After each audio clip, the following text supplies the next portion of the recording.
আসসালামু আলাইকুম এভরিওয়ান। আমি আজকে আপনাদের সঙ্গে ভুনা খিচুড়ির একটা রেসিপি শেয়ার করব। আমি এখানে বুটের ডাল এবং মুসুরির ডাল নিয়েছিলাম। খেসারির ডাল ছিল না, এজন্য দিয়েছিলাম না।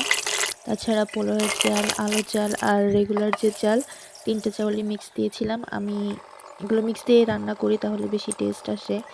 তারপর সরিষার তেল এবং সয়াবিন তেল দুটোই দিয়েছিলাম। এরপর গরম মশলা, এলাচ, এগুলো তেজপাতা দিয়ে তারপর পেঁয়াজ দিয়ে এরপর বাটা মশলা, এখানে আমি আদা রসুন, জিরা বাটা, শুকনো মরিচ বাটা এগুলো দিয়ে নিচ্ছিলাম। এটা ভালোভাবে মশলাটা কষিয়ে নিতে হবে। তারপর ভেতর যে ধুয়ে রাখা চাল ডাল সেটা দিয়ে নিচ্ছি। তারপর যখন লেগে লেগে আসবে তখন পরিমাণ মতো পানি দিয়ে নিতে হবে।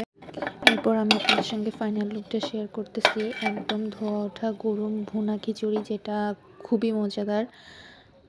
আমি এই লোভটা সামলাতে পারতেছিলাম না, এই জন্য আগে খেয়ে নিয়েছিলাম। আমি একটা কাঁচামরিচ নিয়েছিলাম, কিন্তু একটা কাঁচামরিচে হয় নাই। পরবর্তীতে আমি আরও কাঁচামরিচ নিয়েছিলাম। খাওয়া শেষ করে তারপর আমি আবার রান্না করেছিলাম, সেটা হচ্ছে মুরগির মাংস ভুনা খিচুড়ি এবং ঝাল ঝাল মুরগির মাংস। অসাধারণ কম্বিনেশন। আল্লাহ হাফেজ।